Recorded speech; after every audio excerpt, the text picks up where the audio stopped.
Imagine the National Basketball Association without speed, height, and exceptional ball handling skills. That was the reality in 1946 before the arrival of George Mikan, the gentle giant and the first big man of basketball. Today he is known simply as Mr. Basketball. By standing tall, George Mikan used his height, competitive spirit, and passion for the sport to influence the format and success of today's National Basketball Association. He took a stand and refused to accept stereotypes, pushing himself to new levels in basketball, making the game more competitive and setting the stage for the popularity of the NBA today. George Mikan was born on June 18, 1924 in Joliet, Illinois. In his teens, George was an athlete but not considered a top athlete. In fact, he was rejected by the coach at Joliet Catholic High School and was told that basketball players didn't wear glasses. Due to a childhood injury, George had to wear thick-rimmed glasses his entire life. Ironically, these became his signature trademark and were one of the first visual signs of the stand he would take to change the sport. He transferred to Quigley Prep and played basketball his senior year, where he attracted the attention of DePaul University, who offered him a scholarship at DePaul. He played for the legend coach Ray Myers, who took one look at George Mikan and said, "This guy is my future." Basketball at the time had tall, slender players. Mikan towered over every other player and was much broader. He did not have the speed and agility of the smaller players. However, Ray Myers saw in Mikan a new type of athlete, one that could change the sport of basketball and take a stand against the negative comments about players with extreme height and size. To the George Mikan drill, but I never understood who it was until I got older and did a little research. I'm like, why is everybody saying do the George Mikan drill? I mean, they showed us the drill. It was a drill close to the basket where you use one hand on the right side and jump off one leg, and then you catch it and go on the other side using your left hand with one leg up. And you do that continuously, whatever the number may be that the coaches ask you. Meyer made Mikan his project and made him work out with the college boxers, take dancing classes, and run through a special drill, eventually called the Mikan drill, that taught him how to shoot with both hands and develop more speed and strength. Ray Myers was one of the first coaches to incorporate tall, strong men, especially as centers, and soon after, other colleges were scouting for players like George Mikan. Big men who could score more points, sweep more rebounds off the rim or backboard, make more spectacular blocks, in general, entertain in ways they haven't seen before. I would say back in the 70s, I mean the 60s, 70s, and the 80s and 90s, it was important. I don't think in this era that we're in now, it's not as important because a lot of centers don't even post up, low post to the basket. But when he was playing, it was the ball had to go inside, meaning 4 or 5 feet from the basket. The ball had to touch your biggest player so he can make some things happen close to the basket.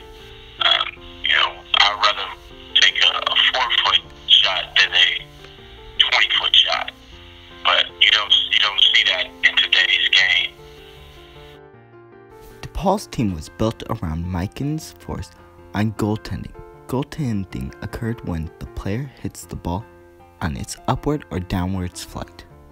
Basically, a tall player would catch or bat away any shot to go through the hoop.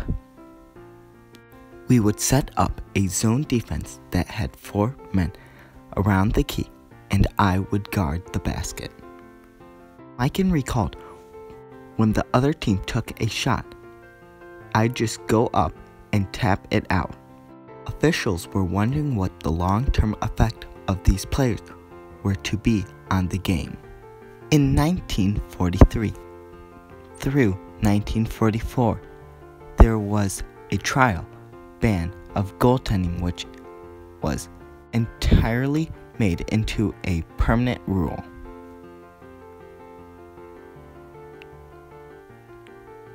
Mikan's diminution as a center changed the way the position was played in college and in the NBA, who was watching Mikan as well as a few other large centers as they revolutionized the position. In 1946, he entered the professional basketball, once again standing tall with his attitude that he was going to make an impact on the game of basketball. He signed with the Chicago Gears for $60,000 over 5 years plus $25,000 signing bonus. He was the highest paid basketball player at the time. He went into the pros at 6'10" and 245 pounds, being one of the largest players in the world.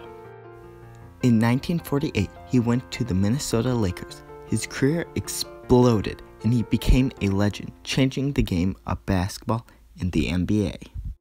In his first year, he led the league in scoring with 1,195 points in 56 games and took them to win the league championship. Mikan didn't seem to single-handedly overpower the rest of the league at times, so much so that the NBA tried to make it more difficult for him to score by extending the width of the key from 6 feet to 12 feet. In 1951, informally, the rule was known as the Mikan rule and came after years of lobbying and complaints from owners and fellow players. Mikan used to position himself 2 feet from the basket and score with the easy hook shot, which was deadly accurate due to his height and physicality. I think he had a tremendous impact on certain things that, and you can see it, even today that, the rules are changing, each time someone is dominant comes in. So I think he was one of the dominant players back in his era.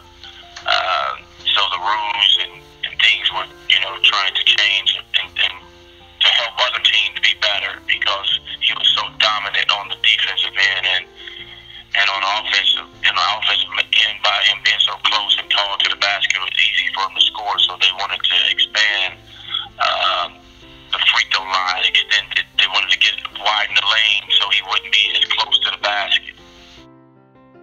After the foul lane was widened, Mikan did not score as many points but still dominated the game. Every time the league changed the rule, he adjusted his game, proving to his naysayers that there was much more to him than just height. Teams decided on a new strategy, which was to control the court by holding the ball and running down the clock. After a loss to the Fort Wayne Pistons with a score of 19-18, the lowest scoring game in NBA history, a new rule change was installed.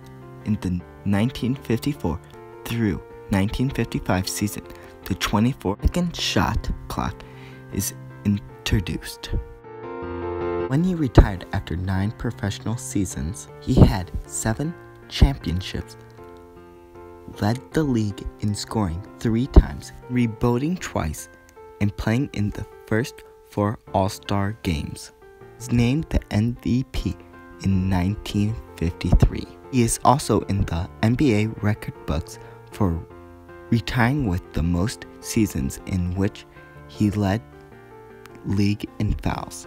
Years later, he was continued to receive awards. In 1959, he was introduced in the Basketball Hall of Fame. He also was named to the 20th, 30th, and 50th anniversary NBA All-Time Team. Died on June 1st, 2005, just short of his 81st birthday. Today, a 9-foot bronze statue stands in the Target Center of Minneapolis, featuring George Mikan and his famous hook shot. David Stern, former NBA commissioner, stated, "George Mikan truly revolutionized the game and was the NBA's first true superstar. We may never see one man impact the game of basketball as he did. By taking a stand and bringing new skills and a fierce attitude to the game, George Mikan changed the National Basketball Association. His influence on basketball will never be forgotten."